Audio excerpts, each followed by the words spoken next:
Joining me now is Republican Congressman from Tennessee's Mark Green.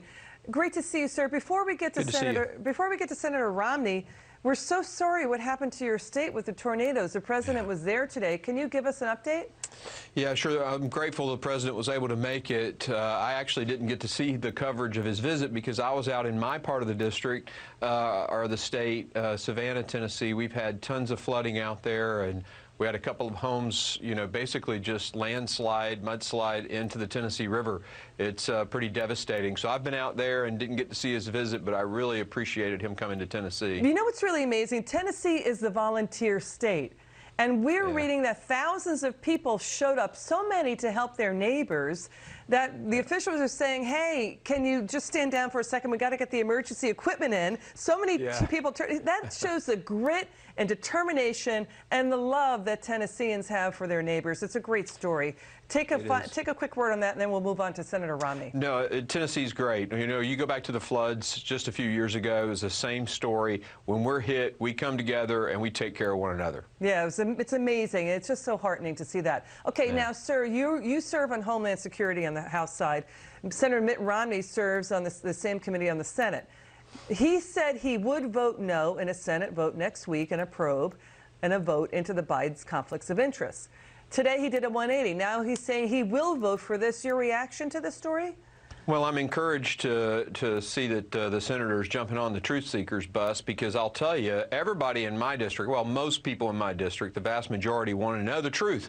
Did Joe Biden use his position as vice president to get his son a job worth millions of dollars? And then did he use his influence to bribe the president of Ukraine to fire the guy investigating whether or not it was inappropriate that his son got that job? So I know the people in Tennessee, the folks we were just talking about, they want to know the truth on this, and I'm glad Mitt Romney's joining that effort. We're going to show in just a second, even Obama officials testified that the Biden's conflicts were a problem during impeachment hearings. Hunter Biden himself said it was an issue in a TV interview. Now, Republican Senators Chuck Grassley and Chairman Ron Johnson of that committee, they've been looking into this since 2017, before Biden started moving up in the polls. So it's not a political issue, according to them. These two gentlemen have served their country for a very long time. Washington Post saying on this, quote, Biden's denials of wrongdoing, when they say that, they don't acknowledge what's clear to Republicans and Democrats. Hunter should have quit the Burisma board. Joe Biden should have withdrawn from his lead role on Ukraine. They don't mix. I want to get to this. Here's what Senator Grassley and Johnson have been asking. Why did the Ukrainian government fire the general prosecutor who's looking into Burisma corruption where Hunter worked? They want to subpoena documents from a Democrat PR firm that allegedly apologized for doing this disinformation campaign attack against that Ukraine prosecutor. I want to get to Senator Johnson's explanation. Watch this. Sure. There's documents supposedly contemporaneous said that the contact by Blue Star to the Prosecutor General office was all about apologizing. The American people deserve to understand what happened. They need to know the truth. It's not our fault that Joe Biden and Hunter Biden got wrapped up in the whole Ukrainian story, but we're not closing our eyes to this. You know, Senator Lindsey Graham has said the Russia issue and the Ukraine issue for the president has been vetted. People know the story. This story has not. Why hasn't it been looked into on the House or Senate side? Well, clearly the House is led by the Democrats, and they're going to do everything they can to create the disinformation. I mean, you look, Blue Star essentially admits that misinformation occurred to malign the guy investigating the vice president's son.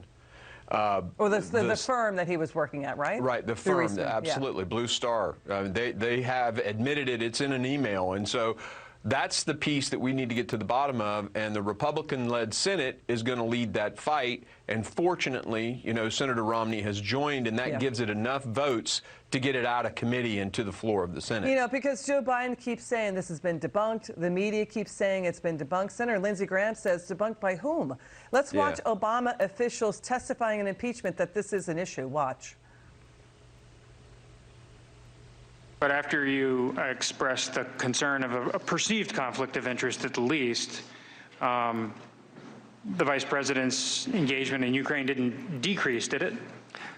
Correct, because the vice president was promoting U.S. policy objectives in Ukraine. And Hunter Biden's role on the board of Burisma didn't cease, did it? To the best of my knowledge, it didn't, and my concern was that there was the possibility of a perception of a conflict of interest. Even Ambassador Marie Yovanovitch testified that, yes, she said there was a perception of conflict of interest. That's a direct quote to Marie Yovanovitch. So we haven't gotten to the bottom of this. Sir, a final word? Well, there's a lot that we've got to get to. We've got to dig into the memos, the emails from Blue Star, and we need to find out exactly how Hunter Biden got a job at Burisma with zero experience in the oil and gas industry, and how the guy investigating how that job happened got fired. We know there's a video out there of Joe Biden admitting that he used $1 billion in U.S. aid to leverage that action. We need to dig into it. Congressman, great to see you. Thanks for joining us. Thanks.